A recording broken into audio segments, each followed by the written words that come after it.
और पत्रकार मित्रों,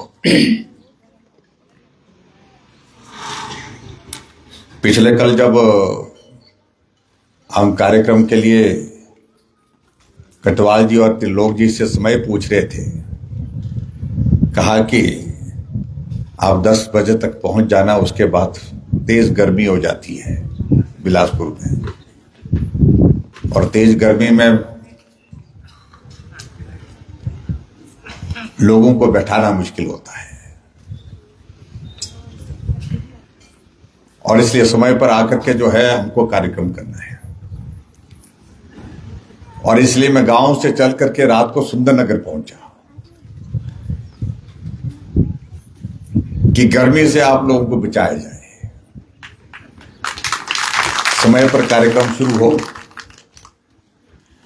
लेकिन ऊपर वाले ने यह तय किया था कि गर्मी के कारण जो आपको परेशानी है उसका निपटारा पहले ही कर दिया जाए। इसलिए खूब तेज बारिश हुई, और तेज बारिश के बाद अब मौसम जहां ऐसा सुहाना है, जहां ऐसा लग रहा है कि मैं बिलासपुर में नहीं, मैं अपने गांव तांदी में हूं, जहां 7,500 फीट की हाइट, ठंडी ठंडी हवा चल रही है।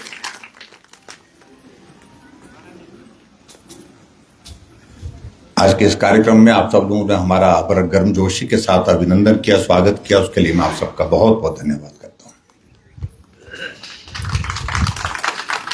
और आपके इस इलाके में काफी लंबे अरसे के बाद आना हुआ है, आपके दर्शन करने का सौभाग्य प्राप्त हुआ, उसके लिए भी मैं पार्टी के नेतृत्व का आभार व्यक्त करता हूं। नेताओं से तो मिलना होता रहता है, लेकिन साथियों से मिलना, आप लोगों से, सब लोगों से मिलना, ये काफी लंबे अरसे के बाद हो रहा है, और मैं इसको अपना सौभाग्य मानता हूं।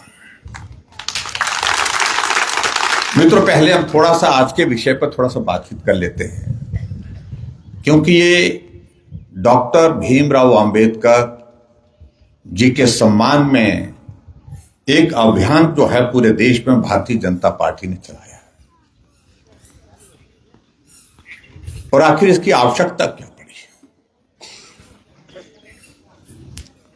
इस पर हमारे साथियों ने भी थोड़ा जिक्र कर लिया है। लेकिन थोड़ा और मैं जिक्र करने के लिए आप सबके बीच पे हूं। एक वक्त जब देश हमारा आजाद नहीं था, स्वतंत्र नहीं था, तो देश के सामने सिर्फ एक लक्ष्य था। देश के नागरिक के सामने एक लक्ष्य था कि देश स्वतंत्र हो, भारत स्वतंत्र हो करके खुली हवा में जी सके, और अपने देश के अंदर एक लोकतांत्रिक व्यवस्था के अनुरूप जो है, अपने संविधान के अनुरूप हम काम कर सके, जीवन यापन कर सके। उस सारी चीज के लिए ना किसी जाति का कोई लेना देना न था, ना धर्म का था, न उम्र का था। देश आजाद चाहिए, देश को आजाद करने के लिए हमको अपना योगदान देना चाहिए। उस काम में सब लोग जुटे हुए थे। और आखिरकार एक ऐसा दौर आया जब अंग्रेजों को लगा कि अब इस भारत में बहुत लंबे समय तक अब शासन नहीं किया जा सकता, क्योंकि जमीन से आवाज आ गई है। भारत का हर व्यक्ति स्वतंत्रता चाहता है, और इसलिए ऐसे हालात में यह देश छोड़ करके जाना ही पड़ेगा। आखिरकार भारत 15 अगस्त 1947 को स्वतंत्र हुआ, और 15 अगस्त 1947 को स्वतंत्रता के पश्चात जो इंटरिम गवर्नमेंट जो एक बननी थी, सरकार बननी थी, उस सरकार का गठन हुआ। पंडित नेहरू जी देश के प्रधानमंत्री बने। लेकिन यह भी सच्चाई है कि अंग्रेजों ने इस व्यवस्था को स्थापित करने के लिए एक काम किया कि किस भारत का प्रधानमंत्री ऐसा व्यक्ति बनना चाहिए, इस देश का स्वतः हम छोड़ के जा रहे हैं, वो हमारे कल्चर से मिलता जुलता, हमारे अनुरूप चलने वाला हो, हमारी बात को मानने वाला हो, हमारे कल्चर से, अंग्रेजों के कल्चर से प्रभावित हो। इसलिए जब वहां पर उस वक्त पूरे देश भर में जब जितने राज्य थे जिनको राज्य का दर्जा दिया गया था, वहां के जो अध्यक्ष थे उस वक्त कांग्रेस एक स्वतंत्रता आंदोलन का एक हिस्सा था। कांग्रेस राजनीतिक दल नहीं था पहले। तो 15 राज्य उस वक्त पूरे देश भर में जो थे, उसमें वोट जब डालने की शुरुआत हुई, वोट उसमें किसके पक्ष में, तो सरदार वल्लभ भाई पटेल जी बड़े बहुमत के साथ आगे थे। 14 उनके पक्ष में थे, 1 नेहरू के पक्ष में था। यह इतिहास जानना बहुत आवश्यक है। लेकिन हालात ऐसे पैदा किए कि नेहरू जी ने गांधी जी के पास जाकर के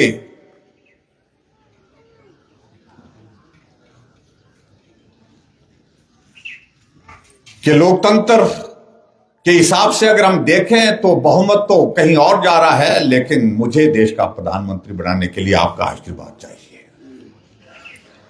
और गांधी जी ने सरदार वल्लभ भाई पटेल जी को पत्र लिख करके बुलाया और उनको कहा कि आप इस बात को समझते हैं कि देश के लिए आजादी बहुत महत्वपूर्ण है, और देश के लिए आजादी जो महत्वपूर्ण है, ऐसी सूरत में यहां हमारे में बंटवारा नहीं दिखना चाहिए, डिवीजन नहीं दिखना चाहिए, हमारे में मतभेद नहीं दिखना चाहिए। मेरा आपसे आग्रह है कि आप अपना नाम वापिस लीजिए। मैं मानता हूं बहुमत आपके साथ है, लेकिन उसके बावजूद भी मैं आपसे आग्रह कर रहा हूं कि आप नेहरू जी को प्रधानमंत्री बनने का अवसर दीजिए। सरदार वल्लभ भाई पटेल बहुमत होने के बावजूद, उनके पक्ष में ज्यादा लोग होने के बावजूद भी गांधी जी की बात को नहीं टाल सकते थे। उन्होंने उनकी बात को स्वीकार किया और स्वीकार करने के बाद नेहरू देश के प्रधानमंत्री बने। और अंग्रेजों का जो एक लक्ष्य था, उन्होंने भी इस संदेश को पहुंचाने की कोशिश की कि देश के प्रधानमंत्री नेहरू बनने चाहिए, क्योंकि वह कल्चर के हिसाब से हमसे मिलते हैं, ज्यादा मेल खाते हैं। अगर सरदार वल्लभ भाई पटेल देश के प्रधानमंत्री बन गए तो हम अपना हिसाब यहां चला नहीं पाएंगे, हमारे लिए अनुकूलता नहीं होगी। क्योंकि अंग्रेज इस बात को लेकर के चले थे कि आखिरकार हम भारत को छोड़ रहे हैं, लेकिन लंबे समय के लिए छोड़ने की मानसिकता नहीं थी। वो इस बात को मान के चल रहे थे कि आखिरकार भारत के अंदर मतभेद होगा, मतभेद के बाद जातियों की लड़ाई होगी, धर्मों की लड़ाई होगी, और उसके बाद हालात ऐसे बनेंगे कि भारत ही बोलेगा कि आओ अंग्रेजों, आप ही शासन करो, आप ही राज करो। यही उनकी एक मानसिकता थी। ये इतिहास में जाकर के अब जब हम देखते हैं तो इन चीजों को समझने की आवश्यकता है। क्या देश के प्रधानमंत्री के नाते, पहले प्रधानमंत्री के नाते नेहरू जी बने, लेकिन उनकी सोच एक ही चीज को लेकर रही है कि जो सक्षम लोग हैं, जो सक्षम नेतृत्व है, मजबूत नेतृत्व है, उनको कमजोर करना, उनको सम्मान से वंचित करना, और वही किया आखिरकार। सरदार वल्लभ भाई पटेल जी के साथ भी उनका जो है व्यवहार जो है उसके अनुरूप नहीं रहा। हालांकि सरदार वल्लभ भाई पटेल जी को गृह मंत्री का दायित्व दिया गया और उनके जिम्मे 562 रियासतों को एक करने का जिम्मा सबसे कठिन था। बहुत सारी रियासतें देश में थी जो भारत में मिलना नहीं चाहती थी। हैदराबाद के निजाम जो है वो भारत के साथ मिलना नहीं चाहते थे। आखिरकार वो युद्ध करने के लिए तैयार हो गए, पाकिस्तान के साथ जाने के लिए तैयार हो गए। लेकिन अगर विवश किया उनको भारत के साथ मिलने के लिए, तो सरदार वल्लभ भाई पटेल जी का बहुत बड़ा योगदान है। रातों रात उन्हें ऐसे हालात पैदा कर दिए कि वहां के निजाम को घुटने टेकने पड़े।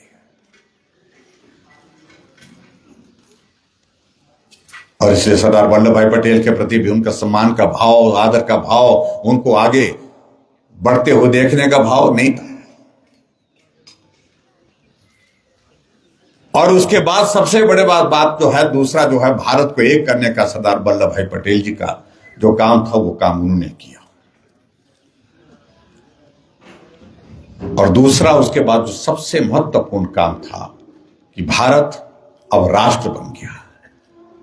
अब इस राष्ट्र का अपना एक संविधान होना चाहिए, उस संविधान के आधार पर देश चलेगा। यह काम किसको दिया जाए?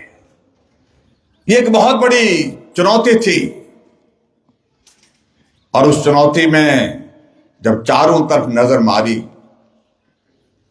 नेहरू जी, उनका मन का भाव यही था कि योग्य व्यक्ति तो डॉक्टर भीमराव अंबेडकर हैं, लेकिन मन में उनके लिए भाव नहीं था कि इनको संविधान बनाने का जिम्मा दिया जाए। क्यों? क्योंकि ऐसे कुशाग्र व्यक्ति जिनका जीवन संघर्ष से परिपूर्ण था, जीवन संघर्ष से होकर के आगे बढ़ा था, उनके जिम्मे इस काम को देना नहीं चाह रहे थे। लेकिन जब चारों तरफ माहौल बना, वातावरण इस प्रकार का बना कि संविधान सभा का अध्यक्ष किसी को बनाना है, तो लेडी माउंटबेटन ने भी इस बात के लिए कहा कि इसमें उचित रहेगा, क्योंकि डॉक्टर भीमराव अंबेडकर के ऐसे योग्य थे जो 32 डिग्रियां उनके पास थी, 9 भाषाओं का उनको ज्ञान था, और जाकर के लॉ जो है वो ब्रिटेन से करके आए थे। इसलिए उनके जिम्मे इस काम को देना चाहिए। आखिरकार जिम्मा संविधान सभा के अध्यक्ष के नाते डॉक्टर भीमराव अंबेडकर जी को दिया गया। मन नहीं था, नेहरू जी का मन नहीं था, लेकिन आखिरकार उस सारी चीज को लेकर के डॉक्टर भीमराव अंबेडकर जी ने काम शुरू किया। बहुत कठिन काम, मुश्किल काम, जटिल काम था। उन्होंने दुनिया भर के बहुत सारे देशों के संविधान का अध्ययन किया और उसके बाद भारत के संविधान का निर्माण शुरू किया। और उस बात को लेकर के बड़ा साफ है, स्पष्ट था कि डॉक्टर भीमराव अंबेडकर एक अनुसूचित जाति से संबंध रखते थे।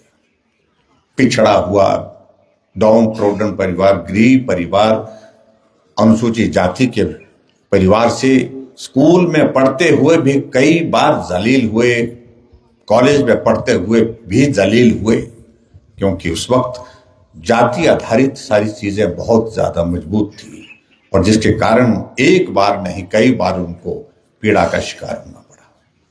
वो पीड़ा उनके दिल में हमेशा थी, और इसलिए संविधान बनाते बनाते उनने अपने जीवन में एक लक्ष्य किया कि मैं जीवन में अपना काम करूं, संविधान देश के लिए देना है, लेकिन उसमें ऐसे प्रावधान करके जाऊं ताकि ये संविधान उन गरीब और पिछड़े लोगों के, जो पिछड़े लोग हैं, जो अनुसूचित जाति के लोग हैं, जो आर्थिक रूप से गरीब हैं, सामाजिक रूप से गरीब हैं, उनके लिए मैं ज्यादा से ज्यादा मदद कर सकूं संविधान के माध्यम से।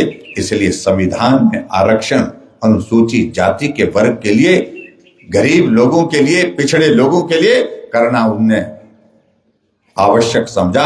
आज अगर अनुसूचित जाति के वर्ग के लिए उस संविधान के मुताबिक हम आरक्षण का प्रावधान करते हैं, आगे बढ़ने का और समानता का अधिकार देने का काम करते हैं, तो देन अगर किसी की है तो वो डॉक्टर भीमराव अंबेडकर जी की है। आज पूरा देश चल रहा है उस संविधान के अनुसार चल रहा है, और उस संविधान के अनुसार जो देश चल रहा है, यहां जे.आर. कटवाल जी कह रहे थे, उन्होंने अंग्रेजी में बोला कि अगर देश का प्रधानमंत्री कार्यभार संभालने से पहले शपथ लेता है तो भारत के संविधान की लेता है, जिस संविधान को डॉक्टर भीमराव अंबेडकर जी ने बनाया। अगर देश के राष्ट्रपति अपने कार्यभार संभालने के से पहले शपथ लेता है तो भारत के संविधान की शपथ लेता है। अगर प्रदेश का मुख्यमंत्री मंत्री अगर शपथ लेता है, संवैधानिक पद पर जो होता है, चाहे चीफ जस्टिस ऑफ इंडिया होता है, वो भी अगर शपथ लेता है, गवर्नर अगर शपथ लेता है, केंद्र का मंत्री शपथ लेता है, तो भारत का संविधान का शपथ लेता है। मैं भी जब मुख्यमंत्री बना तो पहली लाइन यही बोलती कि मैं जयराम ठाकुर ईश्वर की शपथ लेता हूं कि मैं भारत के संविधान के प्रति सच्ची श्रद्धा और निष्ठा रखूंगा। ये किसकी देन है? ये देन किसकी है? ये देन है देश के संविधान निर्माता भारत रत्न डॉक्टर भीमराव अंबेडकर जी की। पहली पंक्ति में ही डॉक्टर भीमराव अंबेडकर जी का स्मरण होता है। अगर नरेंद्र मोदी जी शपथ लेते हैं, मैं दामोदर दास नरेंद्र मोदी जी जब शपथ लेते हैं तो वो भी यही बोलता है कि भारत के संविधान के प्रति सच्ची श्रद्धा और निष्ठा रखूंगा। ये संविधान के प्रति सम्मान है, ये संविधान के प्रति हमारी श्रद्धा है। लेकिन उसके बाद कांग्रेस के लोग, हमारे विपक्ष के लोग एक ही चीज को लेकर के करते, भारत आजाद हमने किया, देश की आजादी हमने दी, भारत का संविधान हमने बनाया, और भारत के संविधान के साथ साथ भारत का निर्माण हमने किया। सारी चीजों का बोलते हैं, लेकिन सच्चाई आपके सामने है। ये भारत को स्वतंत्रता सिर्फ कांग्रेस पार्टी ने नहीं, उस वक्त तो कांग्रेस पार्टी थी ही नहीं। भारत की स्वतंत्रता एक अपने आप में एक आंदोलन था, जिसमें सभी धर्म के लोग, सभी जाति के लोग, सभी विचार के लोग जो है एकजुट होकर के देश की आजादी चाहिए, आजादी से कम कुछ नहीं चाहिए, इस लक्ष्य के साथ काम करने के लिए जुटे थे। और गांधी जी ने तो यह कहा था कि देश स्वतंत्र हो गया। ये कांग्रेस के नाम से जो मंच हमने देश की आजादी, देश की स्वतंत्रता के लिए बनाया था, वो राजनीतिक दल नहीं। अब कांग्रेस के नाम से राजनीतिक दल नहीं बनाना चाहिए, उस मंच को भी समाप्त करना चाहिए, कांग्रेस के नाम को भी समाप्त करना चाहिए। देश आजाद हो गया, हमारा सपना साकार हो गया, और ऐसे में खुलेआम जो है हम नए दल के साथ जो है नए नाम के साथ काम करना चाहिए। लेकिन कांग्रेस को लगा कि देश की आजादी के लिए जिस नाम का इस्तेमाल किया, जिस मंच का इस्तेमाल किया, इसी के नाम से हमको अपनी पार्टी बनानी है। खैर कोई बात नहीं, उसमें पार्टी बनाई है। लेकिन सच्चाई यह है कि देश की आजादी के लिए जिन महापुरुषों का योगदान रहा, उसके अनुरूप उनको सम्मान मिला क्या? क्या सरदार वल्लभ भाई पटेल जिन्होंने 562 रियासतों को मिलाकर के भारत बनाया, आप बोलते तो हैं सरदार वल्लभ भाई पटेल कांग्रेस के थे, लेकिन सही मायने में सरदार वल्लभ भाई पटेल जी का सम्मान तब हुआ जब दुनिया के सबसे बड़ी स्टैचू ऑफ यूनिटी का निर्माण देश के हमारे प्रधानमंत्री नरेंद्र मोदी जी ने किया, और उस वक्त किया जब वो गुजरात प्रदेश के मुख्यमंत्री थे। जब स्टैचू ऑफ यूनिटी का निर्माण का कार्य शुरू होना था, उससे पहले पूरे देश भर में एक माहौल उन्होंने शुरू किया बनाना आदरणीय नरेंद्र मोदी जी ने। और मुझे सौभाग्य प्राप्त हुआ उस वक्त में हिमाचल प्रदेश में जो स्टैच्यू ऑफ यूनिटी का जो है स्टेट कोऑर्डिनेटर था। घर घर से मिट्टी, गांव गांव से मिट्टी और लोहा इकट्ठा करके हमने जो है वहां गुजरात पहुंचाया था। मैं उस कार्यक्रम में का हिस्सा था जब उसका शिलान्यास किया गया था। एक ही भाव था नरेंद्र मोदी जी के मन में कि देश को स्वतंत्रता दिलाने के साथ साथ में देश के निर्माण में जो योगदान सरदार वल्लभ भाई पटेल जी का है, उसके अनुरूप उनको सम्मान नहीं मिला, उसके अनुरूप जो उनको पहचान नहीं मिली। इसलिए हम एक ऐसी स्टैच्यू बनाएंगे जो दूर से ही दिखे कि इस व्यक्ति का योगदान बहुत बड़ा रहा है देश के लिए। इसलिए स्टैच्यू ऑफ यूनिटी देश की नहीं, दुनिया की सबसे बड़ी स्टैच्यू बनाई गई। जब सरदार वल्लभ भाई पटेल जी के बारे में प्रधानमंत्री नरेंद्र मोदी जी जिक्र करते हैं, हम भारतीय जनता पार्टी वाला जिक्र करते हैं, तो कांग्रेस पार्टी को लगा कि ये तो हमारे हाथ से निकल गया। ये विषय हमारे हाथ से निकल गया और उसके बाद उन्होंने क्या पकड़ा? ये संविधान, डॉक्टर भीमराव अंबेडकर। अरे डॉक्टर भीमराव अंबेडकर तो अपने जितना जीते जी आपने जलील किया, जीते जी तो जलील किया ही किया, लेकिन मरने के बाद भी आपने जो है उनकी आत्मा को शांति से रहने नहीं दिया। आपने जीते जी भी जलील किया और मरने के बाद भी जलील किया। जहां हमारे साथी कह रहे थे 1952 के लोकसभा के इलेक्शन में जब अपने डॉक्टर भीमराव अंबेडकर जी चुनाव लड़े, कांग्रेस ने उनके खिलाफ कैंडिडेट दिया, उनको कैंडिडेट ही नहीं दिया, उनको हराया। 1954 में 1954 में उपचुनाव हुआ और उस उपचुनाव के लिए भी कांग्रेस ने कैंडिडेट किया और देश के उस वक्त के प्रधानमंत्री पंडित जवाहरलाल नेहरू 2 बार उनको हराने के लिए उनके लोकसभा के उस उपचुनाव में सभा करने के लिए गए, डॉक्टर भीमराव को हराने के लिए। फिर उसके बाद बोलते हैं कि डॉक्टर भीमराव अंबेडकर संविधान की बातें करते हैं, मतलब आप कांग्रेस के लोग संविधान की बातें करते हैं, ये संविधान हमारी देन है, डॉक्टर भीमराव अंबेडकर हमारे थे। अब ऐसी सारी चीजों को लेकर के मुझे लगता है कि सोचने की आवश्यकता है। अब पिछले कुछ समय से 2024 के लोकसभा के चुनाव से पहले कांग्रेस पार्टी ने एक मुद्दा बना दिया, क्योंकि भारतीय जनता पार्टी ने कहा कि भाई 300 सीटें हम जीत गए हैं, अब की बार हमारा लक्ष्य और बड़ा होना चाहिए, तो नारा दिया अब की बार 400 पार। हर राजनीतिक दल करता है भाई, इसमें क्या? आगे बढ़ने का लक्ष्य निर्धारित करने के लिए हर व्यक्ति अपने जीवन में तय करता है और हर राजनीतिक दल जो है अपने भविष्य के लिए पार्टी को मजबूत करने के लिए करता है। तो क्या गुनाह किया? अगर 300 सीटें भारतीय जनता पार्टी की थी तो हमने 2024 के चुनाव में अगर हमने 400 पार का नारा दिया तो क्या गुनाह किया? लेकिन उसके बावजूद जब 400 पार का जिक्र किया तो कांग्रेस के लोग कहने लगे ये 400 पार की बातें क्यों कर रहे हैं? तो क्या तरीका निकाला कि एक वर्ग जो हमारा पिछड़ा हुआ है, अनुसूचित जाति का है, समाज में जिस समाज के प्रति जो है, जिस समाज का डॉक्टर भीमराव अंबेडकर के प्रति, संविधान के प्रति सम्मान है, उनके बारे में हमको कुछ नया करना चाहिए। तो कहा कि ये भाजपा वाले 400 पार का नारा इसलिए लगा रहे हैं, ये संविधान को ही खत्म करना चाह रहे हैं, संविधान को बदलना चाह रहे हैं। और इस लक्ष्य के साथ पूरे देश भर में कांग्रेस के लोग बोलते रहे, चुनाव में बोलते रहे, लेकिन उसके बावजूद भी उनको सफलता नहीं मिली है। जब लोकसभा का चुनाव हुआ, लोकसभा के चुनाव में हमारे देश के यशस्वी प्रधानमंत्री नरेंद्र मोदी जी तीसरी बार प्रधानमंत्री बनकर के उनके सामने जो ये कहते हैं कि संविधान खतरे में है। और मैं तो लोकसभा में देख रहा था कि जब वहां पर कांग्रेस के सांसद सदस्य के नाते सदस्य उसके लिए शपथ ले रहे थे, उस वक्त भी संविधान की कॉपी हाथ में लेकर के चल रहे थे। क्यों? किस बात को लेकर के?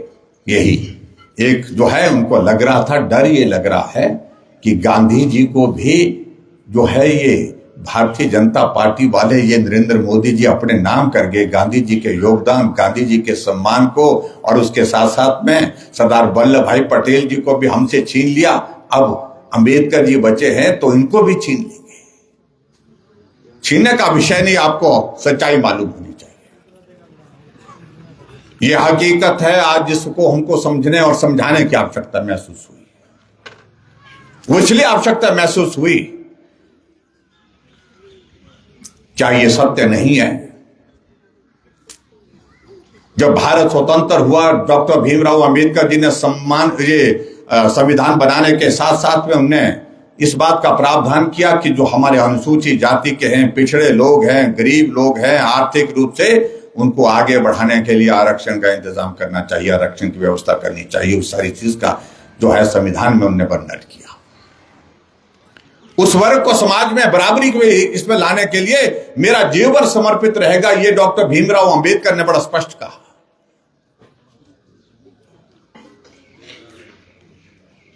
लेकिन कांग्रेस के लोगों ने, नेहरू ने हमेशा जो है अनुसूचित जाति की प्राथमिकता, पिछड़े लोगों की प्राथमिकता से ज्यादा मुस्लिम वर्ग को आगे बढ़ाने के लिए, उनके लिए जो है वो काम करना शुरू किया। जहां से मतभेद की शुरुआत हुई, जहां डॉक्टर भीमराव अंबेडकर का मतभेद हुआ, धारा 370 जब उन्होंने कहा कि इसकी आवश्यकता नहीं है, जब जम्मू कश्मीर जो है भारत के एक रियासत बन गई, एक राज्य बन गया, तो वहां धारा 370 अलग से करना, उस समुदाय को, पर्टिकुलर जो है उस कम्युनिटी को, उस धर्म के लोगों को जो है वहां पर ये प्राथमिकता देना, ये उचित नहीं है। और धारा 370 समाप्त होनी चाहिए, इसकी आवश्यकता नहीं। डॉक्टर भीमराव अंबेडकर ने लोकसभा के अंदर, लोकसभा से बाहर बड़ा स्पष्ट शब्द में कहा है। लेकिन उसके बावजूद भी ये संविधान का हिस्सा बना दिया धारा 370।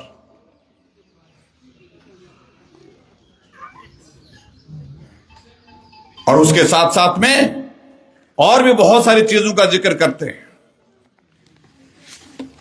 हिंदू कोड बिल का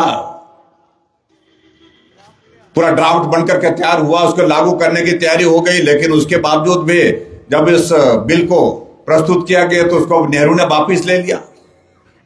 और उसके तहत क्या था, महिलाओं को अधिकार दिए जा रहे थे, महिलाओं को स्वतंत्रता का अधिकार, महिलाओं को आर्थिक अधिकार जो उसमें दिया जा रहा था, उसका भी नेहरू जी ने विरोध किया। तो भी जो है डॉक्टर भीमराव अंबेडकर जी जो है वो आहत हुए, कि उनको लगा कि ये धर्म पर आधारित होकर के आगे राजनीतिक मकसद के साथ जो है, लक्ष्य के साथ जो है काम करना चाह रहे हैं।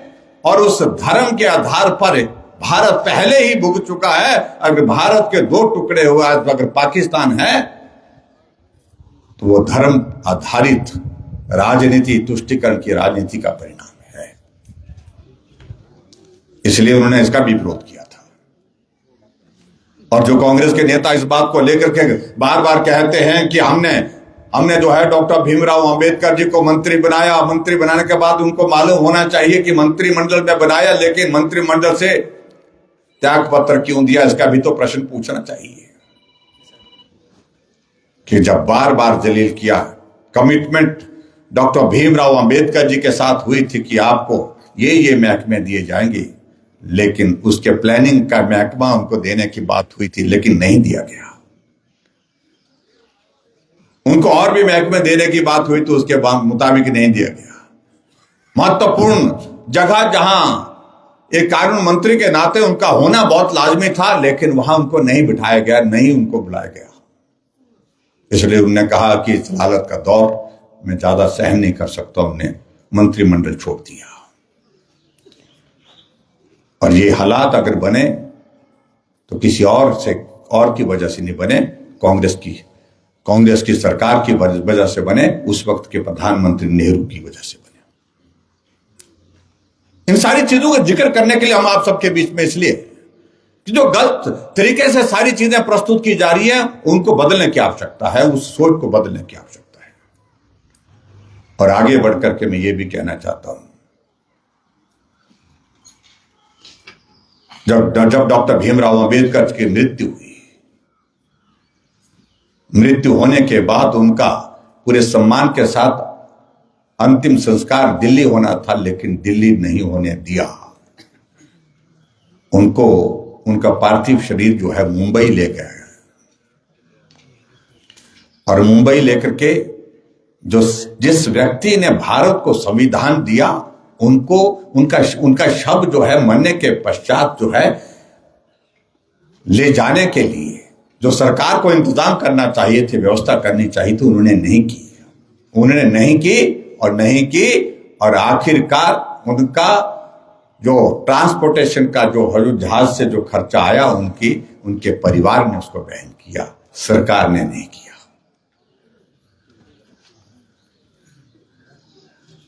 और जहां उनकी मृत्यु हुई दिल्ली में, उसको जो है वहां पर उस स्थान को डॉक्टर भीमराव अंबेडकर की याद में जो है स्मारक बनाना चाहिए था, लेकिन वो भी बनाया नहीं। कांग्रेस ने कहा इसको बनाने की आवश्यकता नहीं है।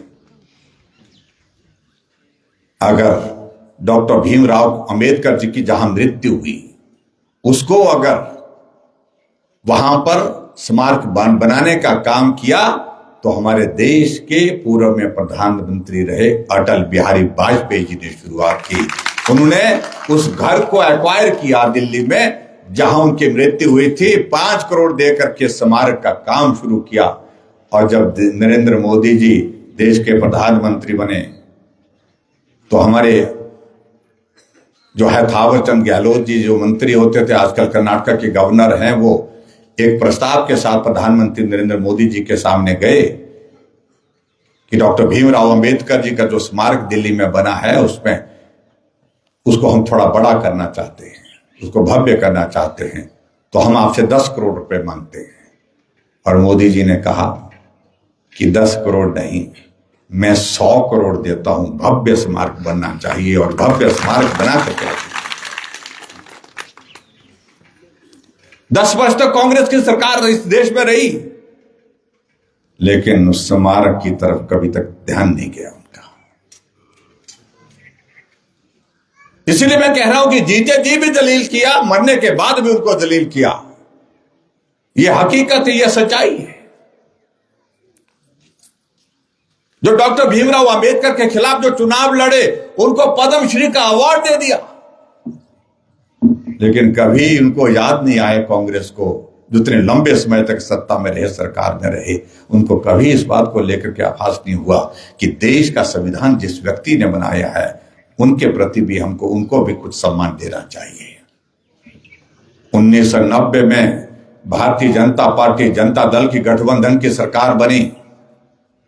हमारे श्रद्धेय अटल बिहारी वाजपेयी जी, आडवाणी जी ने बात की हमारे उस वक्त के प्रधानमंत्री बीपी सिंह जी से, और उन्होंने कहा कि जो योगदान देश के लिए डॉक्टर भीमराव अंबेडकर का रहा है भारत का संविधान बनाने में, उसको याद रखते हुए उनको भारत रत्न का सम्मान देना चाहिए।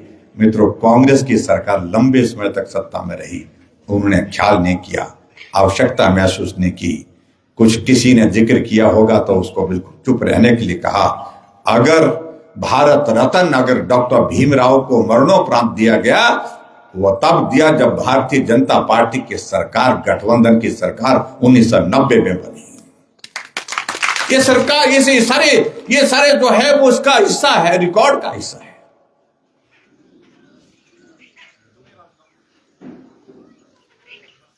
और उसके बाद हमारे गवर्नमेंट में और भी फैसले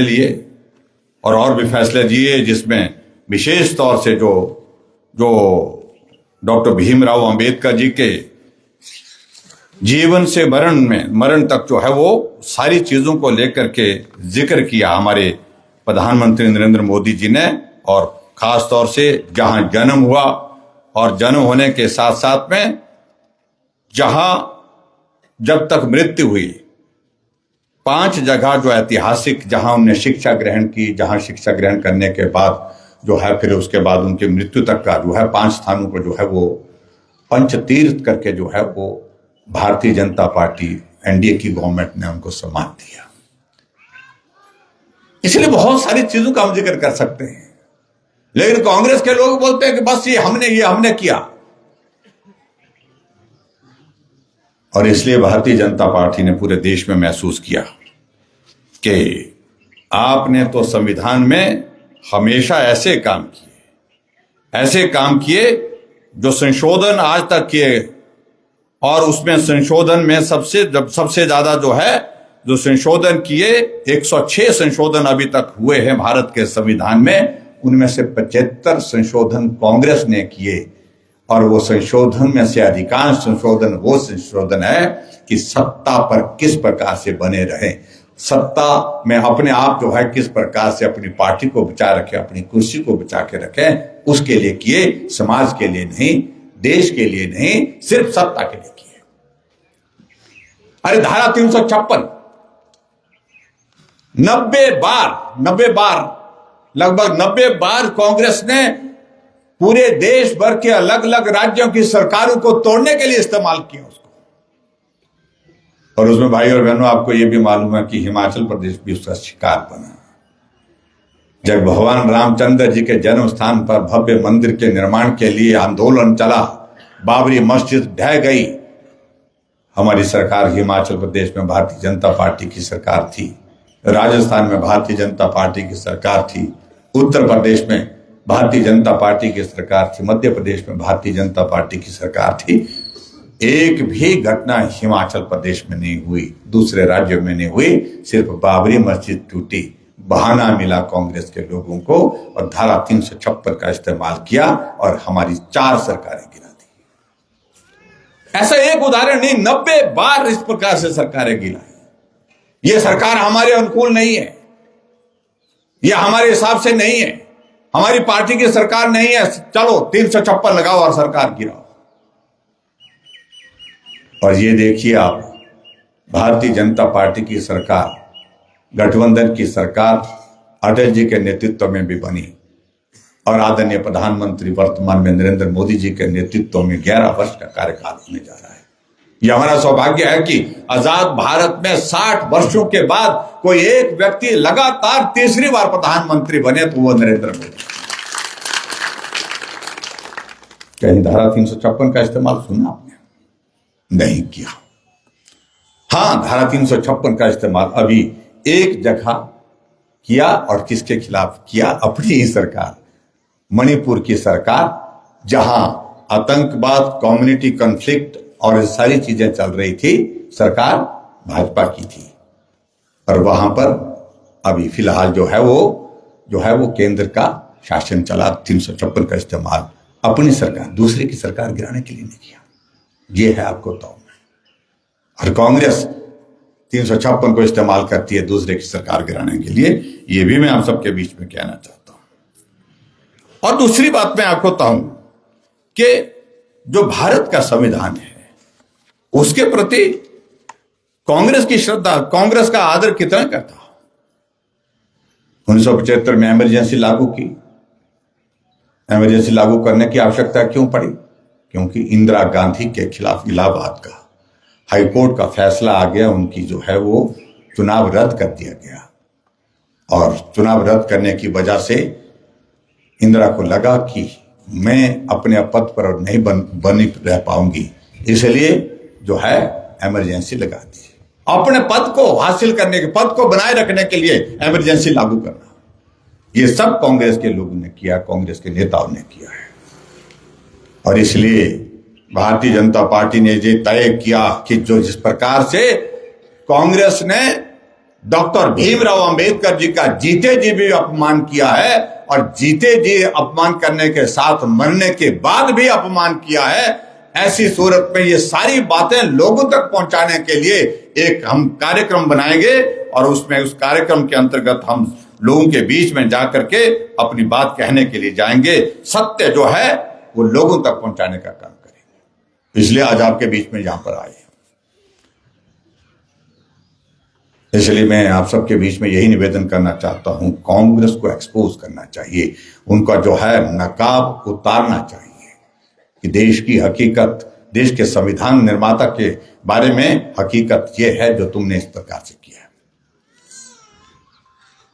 इसलिए आज के इस कार्यक्रम में आप सबके बीच में यहां पर आए और मैं इस बात को जरूर कहना चाहता हूं कि डॉक्टर भीमराव अंबेडकर जी ऐसे व्यक्ति जो जीवन भर संघर्ष में रहे, जिनका जीवन संघर्ष में बीता, और जीवन में संघर्ष के साथ साथ में सबसे बड़ी आर्थिक रूप से संकट वो तो एक जगह, लेकिन समाज में ऊपर का, नीचे का, आगे का, पीछे का, इस सारी चीजों को लेकर के जो बहुत बड़ा अंतर था, उसके खिलाफ लड़ाई लड़ते लड़ते उन्हें सारा जीवन जो अपना समाज बराबर हो, सम्मान हो, इस दुनिया में जन्म लेकर के कोई व्यक्ति आया है, वो मनुष्य है, उसके अंदर मानवता का दृष्टिकोण होना चाहिए। ये डॉक्टर भीमराव अंबेडकर जी ने हमको समझाया है, सिखाया है। किस जाति में जन्म लेना ये आदमी के हाथ में नहीं, अमीर घर में, गरीब घर में जन्म लेना ये भी आदमी के हाथ में नहीं। जब ये सारी चीजें आदमी के हाथ में नहीं, जब हम धरती पर जो है मनुष्य बन करके आए हैं, तो हमारा दृष्टिकोण मनुष्य की तरह होना चाहिए, हमारा दृष्टिकोण मानवीय होना चाहिए। यही मुझे लगता है कि बहुत बड़ा संदेश मिलता है। बाकी तो भाई और बहनों में आप सबके बीच में यहाँ बिलासपुर में आकर के जो बातें यहाँ हमारे साथी कह रहे थे, 2.5 साल सुख की सरकार के व्यवस्था परिवर्तन के पूरे होने जा रहे हैं। अब लोग भी महसूस कर रहे थे। मैं अभी चंबा के दौरे पर गया था। अपने देश के इतिहास में मुझे लगता है कि हिमाचल की सरकार एक ऐसा उदाहरण है, व्यवस्था परिवर्तन और सुख की सरकार, जिसका उदाहरण पूरे देश भर में आजकल दिए जा रहे हैं। ऐसी सरकार जो पहली बार हमने ऐसी देखी कि भी सरकार काम करने के लिए चुनी जाती है। यहां पहली बार देश देख रहा है कि ऐसी भी सरकार होती है जो काम करने के लिए नहीं, काम रोकने के लिए।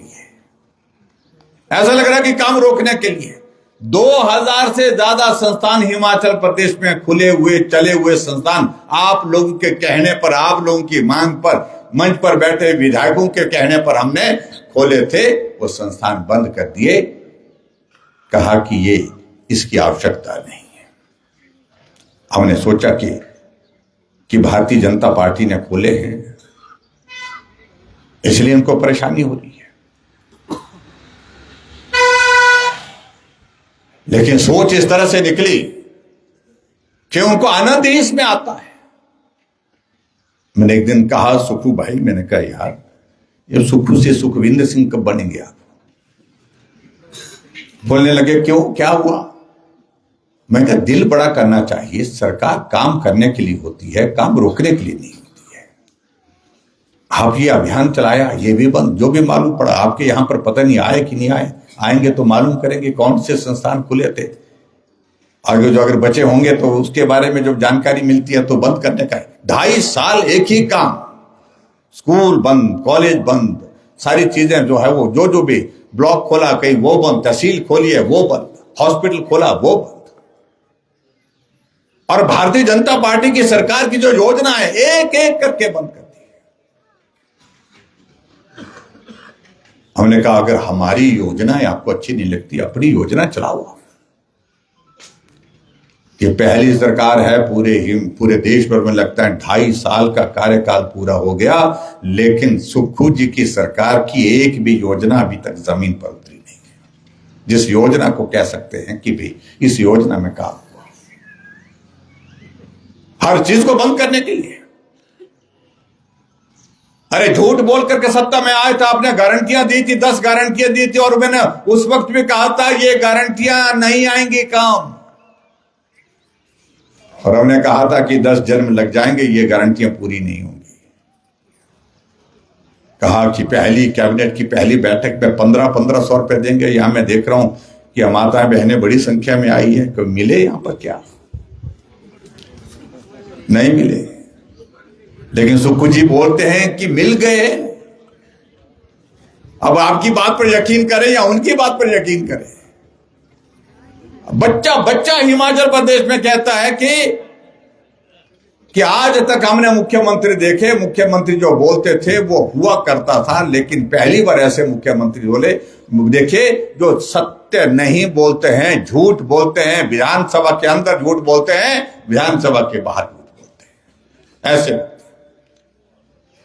अभी विधानसभा का बजट सत्र था, बजट सत्र में कहने लगे कि हमने भाषण में दिया उन्हें कि हमने कितनी गारंटियां? 6 गारंटियां हमने हिमाचल प्रदेश में जो 6 गारंटियां दी थी पूरी हो गई। आप बोले मुझे क्या महिलाओं को 1500 रुपए देने की जो पहली कैबिनेट की पहली बैठक में फैसला लेने की बात कही थी, क्या वो गारंटी पूरी हो गई? जोर से बोलो ना। क्या हिमाचल प्रदेश में 300 यूनिट बिजली फ्री देने की बात कही थी, क्या वो पूरी हो गई? क्या हिमाचल प्रदेश में कहा था कि 5 लाख नौकरियां देंगे, कैबिनेट की पहली बैठक में 1 लाख नौकरियां निकाल दी जाएंगी, क्या वो नौकरियां मिली?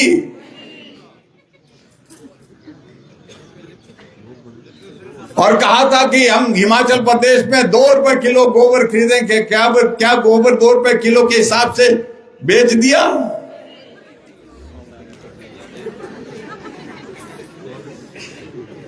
क्या आप सबको यहां पर गाय का दूध 80 रुपए और भैंस का दूध 100 रुपए के हिसाब से मिल गया?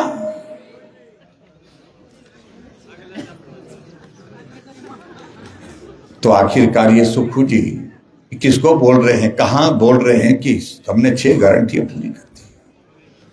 अभी मैं देख रहा था कि अभी कहीं वहां गए थे, कहां था अधिवेशन थे इनका? कर्नाटक में था शायद, में ना कहीं उधर गुजरात में था राष्ट्रीय अधिवेशन कांग्रेस पार्टी का। बची सरकारें इनकी कहीं 2-3 बची हैं, वो भी ऐसी लंगड़ी सरकारें हैं। ऐसा वहां पर भाषण दे रहे थे सुक्खू जी, हमने हिमाचल प्रदेश में 10 गारंटियां दी थी और 10 की 10 गारंटियां पूरी कर दी, हमने तो सिर पकड़ा भाई। धन्य हो गए का मुख्यमंत्री जी। सारे के सारे काम बंद कर दिया, गारंटी की तो बात छोड़िए। आज तक मैं हिमाचल प्रदेश की विधानसभा में मुझे 28 साल होने लगे, लगातार 28 साल, और मैंने कभी नहीं देखा कि ठेकेदार धरने पर बैठ गए। पहली बार यह भी देखा कि ऊना में, मंडी में, कुल्लू में ठेकेदारों ने धरना दिया, कहा कि हमने जो काम करके रखा है आप उद्घाटन करके तो आ गए, लेकिन पैसा आज तक नहीं मिला। बिलासपुर में भी धरना दिया, हाँ बिलासपुर में भी दिया। आप अंदाजा लगाइए क्या हालात बन गए हिमाचल प्रदेश में। ऐसे फैसले लिए जा रहे हैं हिमाचल प्रदेश में जिस बात को लेकर के हैरानी हो रही है। 300 यूनिट बिजली फ्री देने की बात कही थी, अब कहा जा रहा है, हमारे यहां आए थे हमारे वरिष्ठ, हमारे साथी कहने लगे कि इस बात का जिक्र जरूर करना, 300 यूनिट बिजली फ्री देने की बात कही थी, और अब कह रहे हैं कि सब्सिडी जो आपको बिजली पर मिलती है आप जो है स्वेच्छा से उसको छोड़ दीजिए। और उसके बाद जो गरीब लोग हैं जिनको स्वेच्छा की भी आवश्यकता नहीं हो, लेकिन उनके घर में अब बिल आना शुरू हो गया है।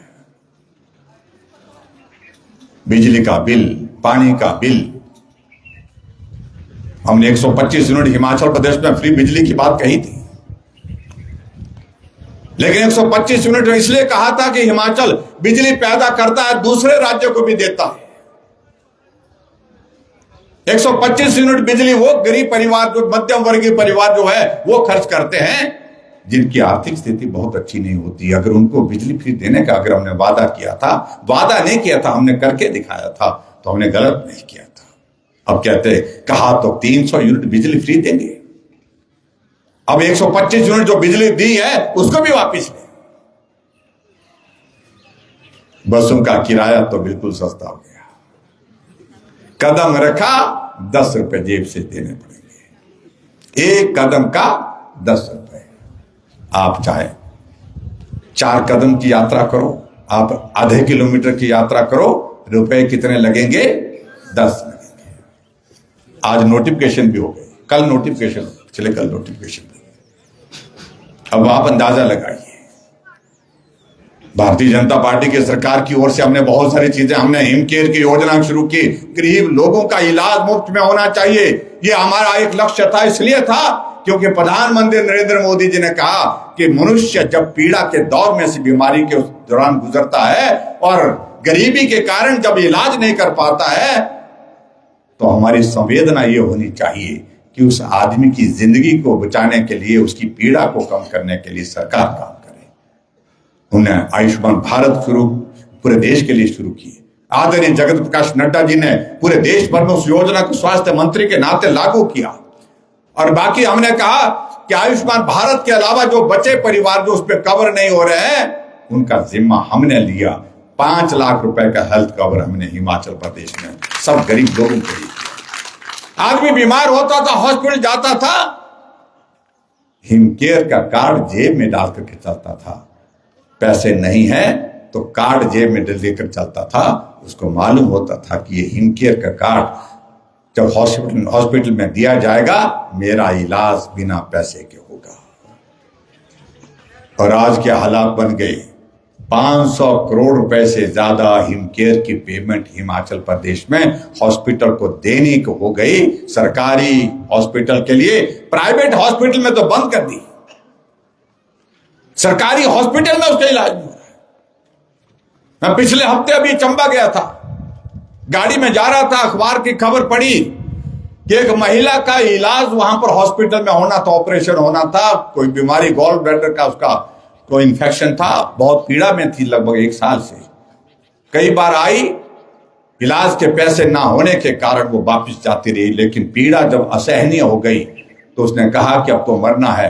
परिवार के लोगों के साथ वो हॉस्पिटल पहुंची, इलाज के लिए एडमिट हुई, इलाज के लिए ऑपरेशन थिएटर ले गई और डॉक्टर ने जो लिस्ट दी सामान की, उसका बेटा हॉस्पिटल की उस दुकान में गया और दुकान में जाकर के जब उसने कहा कि कितना पैसा लगा, केमिस्ट ने कहा कि 14,500 लगेगा।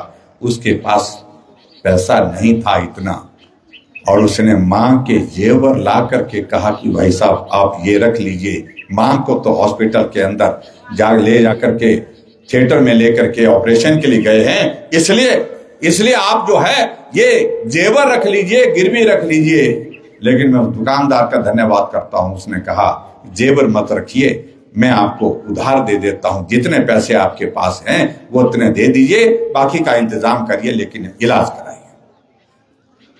हम सुनते थे कि जगह जमीन बेच करके आदमी इलाज कर रहा है, लेकिन अब आज के इस दौर में हम अपनी आंखों के सामने, मैं उस महिला से मिलने के लिए गया, हॉस्पिटल में गया, मैं चंबा में, हम मिल करके आए, उसके बेटे को मिलकर के हम उसको जो मदद की जा सकती थी उस वक्त हमने मदद भी करी है।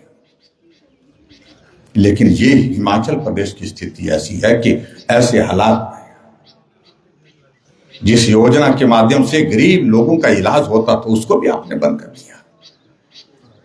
35,000 ऐसे हमारे लोग पूरे हिमाचल प्रदेश में ऐसे थे जो जिंदा है, बिस्तर पर पड़े हैं, अपना इलाज भी जो है वो अपना पानी का गिलास भी खुद नहीं पी सकते हैं, ऐसी लाइलाज बीमारी हो गई है। उनको हम सारा योजना के अंतर्गत 3,000 रुपए देते थे, वो भी बंद कर दिया। मानवीय दृष्टिकोण ही समाप्त हो गया और प्रदेश में लूट मची है, भ्रष्टाचार की सारी सीमाएं टूट गई। नेशनल हेराल्ड का केस आप लोगों ने देखा, ईडी उस सारे मामले में कार्रवाई करके सोनिया गांधी और राहुल गांधी के खिलाफ मामला दर्ज हुआ पड़ा है, जमानत पर है। लगभग 2.5 करोड़ के लगभग पैसा उसको दे दिया जिसकी एक कॉपी नहीं आती है, दान दे दिया। और पिछले कल मैं देख रहा था एक आदमी रखा हुआ है जिसको 3 लाख रुपए जयराम को गाली देने के लिए रखा गया है, media adviser with cabinet rank. आज तक के हिमाचल के इतिहास में, क्या पूरे देश पर में कोई भी आदमी ऐसा नहीं होता है जो पैसे देकर के सरकार के जो विपक्ष के नेताओं के खिलाफ गाली देने के लिए बिठाया जाता है। हाँ, मंत्री बोलता है, विधायक बोलता है, पार्टी का पदाधिकारी बोलता है, लेकिन कैबिनेट दर्जे के साथ मीडिया एडवाइजर रखा हुआ, और मीडिया एडवाइजर मीडिया को गाइड करने के लिए होता है, कोऑर्डिनेट करने के लिए होता है, वो प्रेस कॉन्फ्रेंस करता है। धन्यवाद। 3 लाख रुपए तनख्वाह मिलती है उसको, वो भी सच्चा भाई, ठेकेदार में पूरा पार्टनरशिप है, मुख्यमंत्री का मित्र आदमी है, नजदीक है।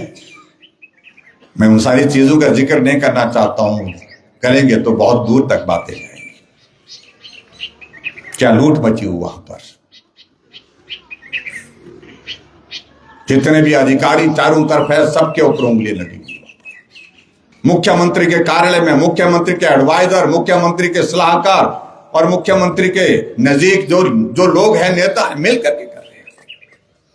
ये हालात हिमाचल प्रदेश में कभी नहीं देखे। मैं सोच रहा था कि हिमाचल में ऐसी सरकार है कि कम से कम सुखू जी के नेतृत्व में कम से कम ये आरोप नहीं लगेंगे, लेकिन आज मुझे इस बात को लेकर के खेद है कि हमारी सोच गलत निकली। गंभीर आरोप, कानून व्यवस्था की धज्जियां उड़ गई आपके बिलासपुर में, जहां पर दिन दिहाड़े गोली चलती है। होली के दिन पूरा विधायक के घर में गोली चलती है, पूरा विधायक घायल होते हैं, पीएसओ घायल होता है। है कोई कानून व्यवस्था नाम की चीज?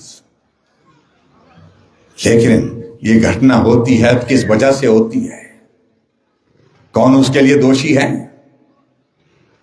क्यों उनके परिवार के लोग जो है, परिवार के लोगों के ऊपर आरोप लग रहे हैं? ये गैंगवार हमने पहली बार सुना, बिलासपुर ने पहली बार देखा।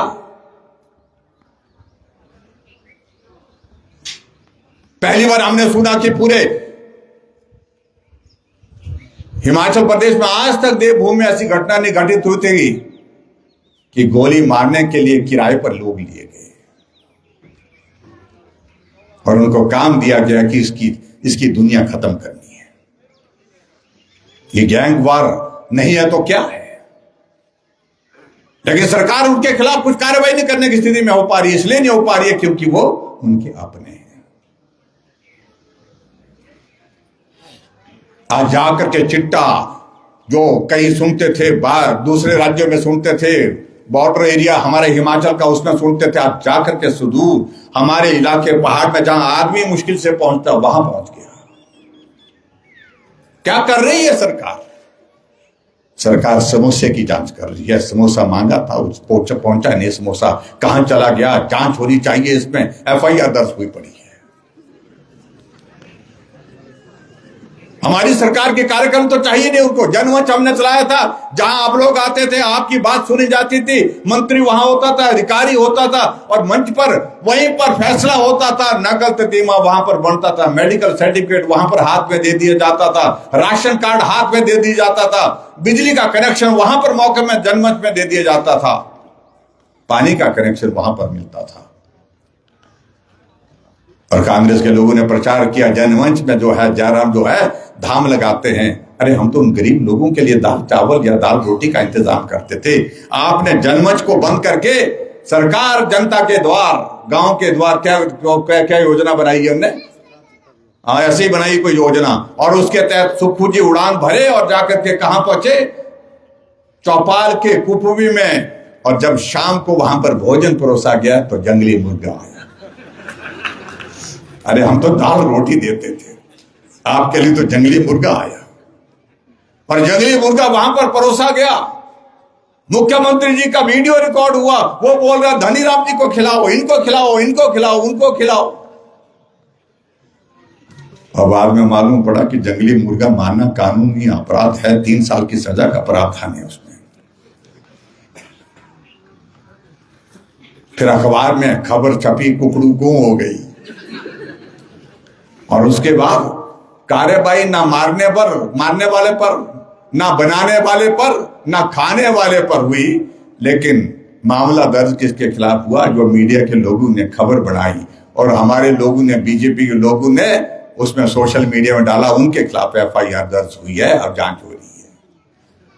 अरे सरकार किस काम के लिए चुनी गई है? क्या काम कर रहे हो? टैक्स के लिए तो ऐसे हालात पैदा कर दिए कि टैक्स के बिना कोई चीज जो छोड़ी नहीं। पानी पर टैक्स, बिजली पर टैक्स, डीजल पर टैक्स, पेट्रोल पर टैक्स, सीमेंट जो है 150 रुपए एक बोरी पर बढ़ गया। और बसों का किराया तो दुगना हो गया। हमने तो महिलाओं के लिए आधा किराया माफ किया था। हमने कहा आबादी का आधा हिस्सा है और इसलिए किराया भी आधा लेंगे। तो अब आप पता नहीं अब कब तक बचेंगी, मुझे मालूम नहीं, लेकिन कर दिया, शुरुआत कर दी। आप अंदाजा लगाइए, अब आदमी का किराया तो लगा कि बस में एक बच्चा हीटर लेकर के शिमला के सर्दी के मौसम में जाकर के धर्मशाला जा रहा था यूनिवर्सिटी पढ़ने के लिए, और वहां माँ बाप ने कहा हीटर ले जा बेटा, ठंड बहुत ज्यादा है सर्दी के मौसम में। वो हीटर ले गया तो कंडक्टर ने पूछा भाई ये क्या है? वो तुमने कहा हीटर है जी, मेरी मम्मी ने दिया है, कहा कि सर्दी के मौसम में काम आएगा। कि बोलते हैं आधा किराया दो उसका, जितना तुम्हारा लगा है इसका आधा किराया उसका। एक आदमी बेचारा मंडी से आउट जो है 40 किलोमीटर की दूरी पर 2.5 लीटर का कुकर ले गया, 36 रुपए का उसका टिकट काट दिया गया। 2.5 लीटर का कुकर, खाली कुकर, उसमें मुर्गा भी नहीं था, दाल कुछ नहीं था। आप अंदाजा लगाइए सरकार कर क्या रही है? हर जगह टैक्स, फिर बाद में मालूम पड़ा यार टैक्स कहाँ और कहाँ जा रहा, टॉयलेट छूट गया था, फिर टॉयलेट का टैक्स। जी जी हाँ बिल्कुल सही बात कह रहे हैं। तो इसलिए आपको बता रहा हूं, आप अंदाजा लगाइए। अब हिमाचल महसूस कर रहा कि बहुत बड़ी गलती की है। अब चंबा गया था, बोलता जी ठाकुर जी बहुत बहुत बुरा हो गया, ये गलत हो गया, गलत हो गया, गलत हो गया, अब जल्दी आओ। मैंने कहा जल्दी अब आपके कहने से नहीं होना। अब आने का काम जो होगा, जब लोकतांत्रिक व्यवस्था के मुताबिक चुनाव होगा, मैं दावे के साथ कहता हूं आज हालात ऐसे हैं, अगर आज चुनाव हो जाएं तो 10 भी मुश्किल होंगे कि जो कांग्रेस के बड़े नेता हैं उनको अपने सीट बचानी मुश्किल हो जाएगी। ये हालात हिमाचल प्रदेश में पैदा हुए। लेकिन हमारा सौभाग्य है कि देश को मजबूत नेतृत्व आदरणीय नरेंद्र मोदी जी के रूप में मिला। आज हिमाचल प्रदेश में विकास, हर जगह काम, हर जगह विकास अगर हो रहा है, अगर सड़कें बन रही है तो प्रधानमंत्री नरेंद्र मोदी जी के आशीर्वाद से, क्योंकि पैसा केंद्र से आ रहा है, सीआरएफ का पैसा आ रहा है, नाबार्ड का पैसा आ रहा है, वर्ल्ड बैंक का पैसा आ रहा है, प्रधानमंत्री ग्राम सड़क योजना का पैसा आ रहा है। अभी बजट प्रस्तुत किया हिमाचल में पहली बार, आपने देखा 0% ग्रोथ है उसमें बजट में। जितना बजट पिछली साल था उतना ही बजट अब की बार प्रस्तुत किया। और जो डिपार्टमेंट के नाम के आगे बजट बुक में देखते हैं तो 0,000,000 बजट इस प्रकार का है।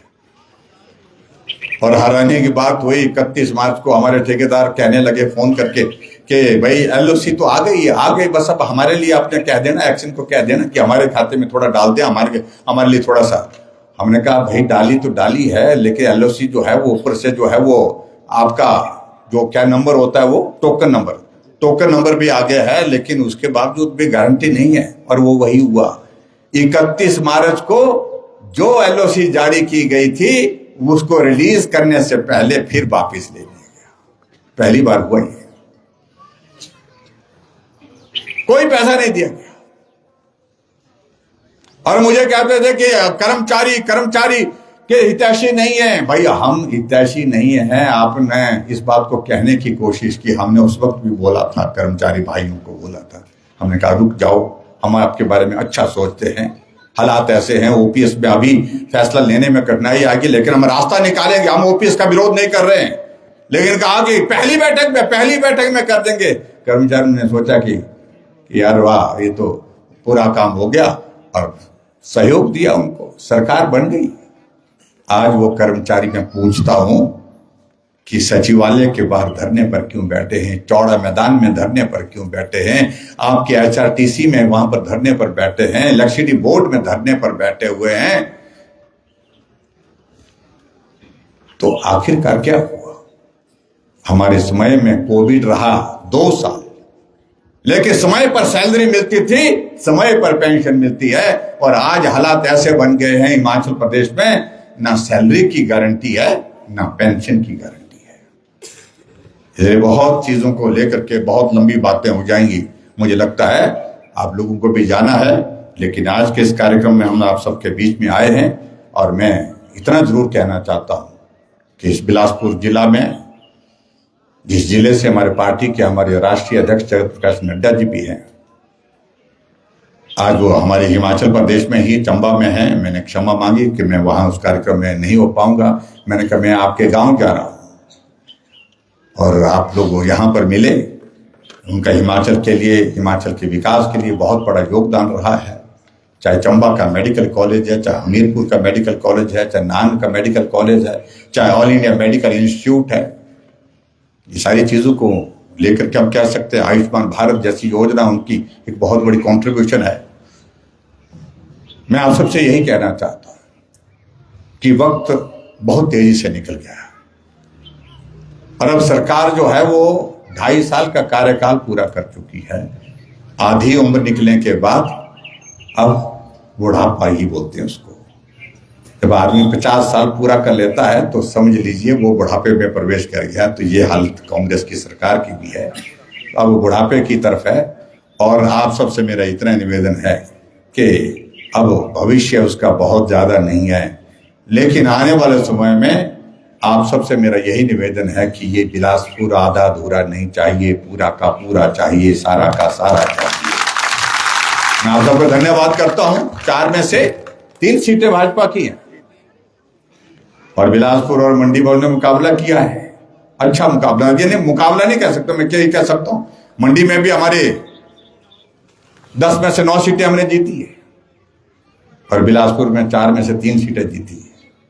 काश यही काम हमीरपुर में भी हुआ होता, ऊना में भी हुआ होता और कांगड़ा में भी हुआ होता तो हमारा काम पूरा हो गया था। थोड़ी सी कसर रह गई, लेकिन हम आगे इस बात को लेकर के मानते चलते हैं कि अगली बार बिलासपुर 4/3 मतलब 3/4 नहीं 4/4 होंगी, ऐसा मुझे पूरा भरोसा है, पूरा विश्वास है। आप सबका आशीर्वाद चाहिए। आगे निश्चित रूप से सरकार भाजपा की होगी। आदरणीय प्रधानमंत्री नरेंद्र मोदी जी के नेतृत्व में जहां देश आगे बढ़ रहा है, हिमाचल भी आगे बढ़ेगा, ऐसा मुझे पूरा भरोसा है। और आज के इस कार्यक्रम पे विशेष तौर से आप सब लोग बड़ी संख्या में यहाँ पर पहुंचे, आप सबका मैं हृदय से बहुत बहुत धन्यवाद करता हूँ। आगे भी मुलाकात का ये दौर जारी रहेगा। बहुत जल्दी आऊंगा, मिलूंगा, बात करूंगा। आप सबका बहुत बहुत